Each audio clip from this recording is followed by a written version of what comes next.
Alton. And we are coming back.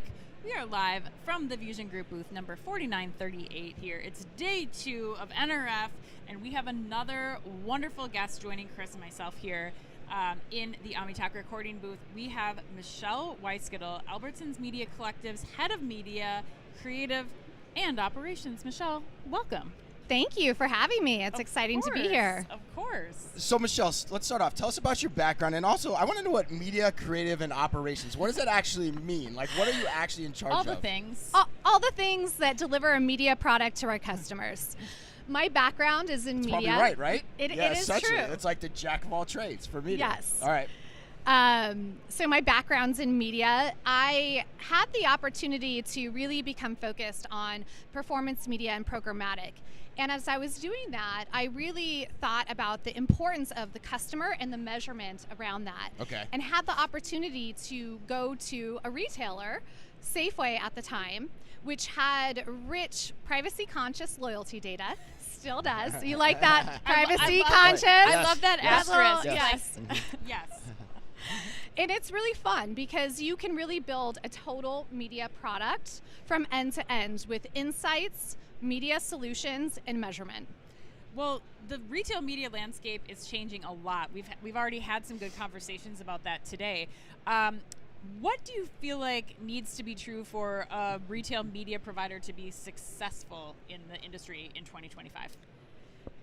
I think it's no different when we started. We are a media company and we are a retailer. Okay. And to do that, you put your customer first. Those goals are mutually aligned. As a retailer and a media company, we both want to drive solutions for our shoppers and then have that return on sales. So we have mutually aligned goals. In doing so, we need to think about the customer journey, and that customer journey is really omni-channel.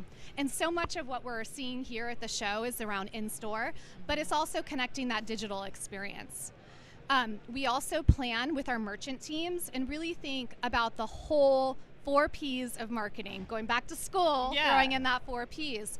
But it's truly important to really think about the relationships with our merchants, what's going to be in store, why it's in store, and then planning the marketing promotions around it. Well, and Michelle, I'm curious that makes complete sense from the customer perspective.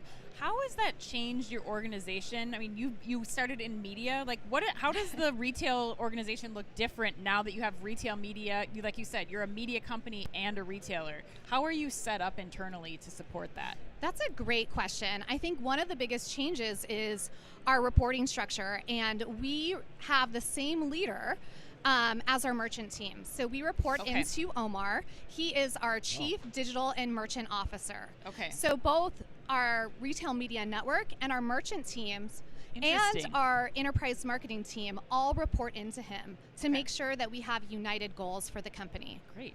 So similar question to that too. I want to click into the operations side of your job a little bit too. So I'm curious, and we always love when we can learn from the executives that we get to interview, having been former executives, at a large retailer ourselves.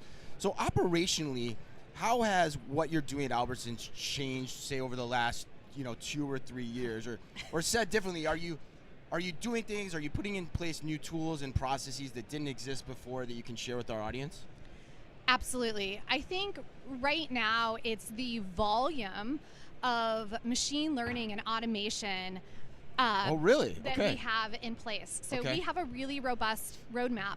It's all centered around our customer and really driving that efficiency and effectiveness. But we have a very robust roadmap.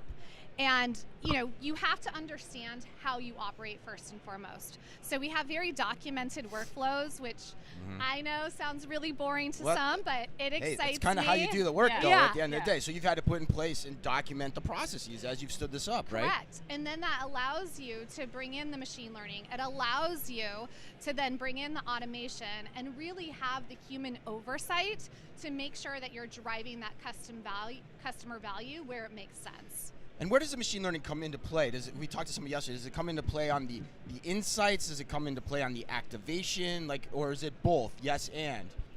It's yes and throughout the process, and it's used in different ways. We are piloting using both our in-store and digital sales in our in-flight optimization process. Okay. And then we will continue to learn from that. building both optimization strategies for our brands and the category through our media approach. Oh, interesting. Okay, that makes sense. Yeah, brand and category is important when you think about it from a grocer's perspective. That's interesting. I haven't heard that before. Especially when you think about how everything ladders back up into a category, right? And how the brands itself are dependent on the category insights. Right. As a grocer, you want to grow not only the brand but the category particularly, right? Yeah, makes sense. Well, Michelle, we're here at NRF. I'm curious, based on all of those things that you have going on right now, you mentioned that you are looking into LLMs and other automation for your work.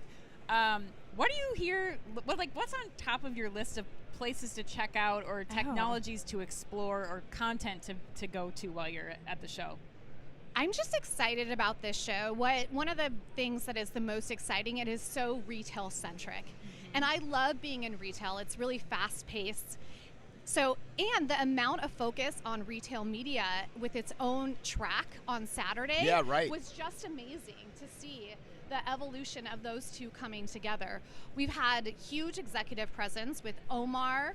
We've had our head of our product from Albertsons Media Collective also speak. So we've just had a great presence, and it's fun to interact and see all the innovation. Any big takeaways from that session? Because we were not at that, but we've heard a lot of good things about it. Yeah, like any key highlights that people should be paying attention to or try to find that content if they can?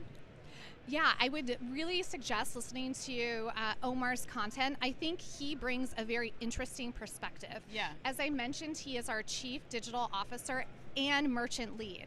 So the insights that he brings coming from a background of Amazon and other tech-forward companies into now overseeing a very media-centric business shows how both technology and the overall business operations are coming together to form a holistic media solution. Right. Wow. 3 shout-outs for the boss, Omar, today. I know. Wow. I hope my review, I hope this is being recorded for my review. We haven't met Omar yet. We're going to have to get him on the podcast here at some point. Yeah. So open invitation to Omar because he's got 3 shout-outs. All right. Well, let's let you out of here with this. So 2025, start of year, January. We're in the second week of January. What are you excited about in your job? What do you really want to accomplish this year? As I mentioned, we just have a really strong roadmap and partnership with our product engineering team, and we have set goals around efficiency and effectiveness. We achieved a 20% productivity gain around effectiveness last year, but we are much more focused on driving both efficiency and effectiveness this year, and so I'm very excited. Got it. So it's about standing up the retail media side, and it's also about making it as effective as possible. All right. Awesome. Well, Michelle, thank you so much for spending time with us today. Of course. Thanks for having me. We hope you have a great rest of the conference. And to all our fans out there, we'll be back all day doing more interviews from the Fusion Group podcast studio, which you can find at booth 4938. And Ann, as always, be careful out there.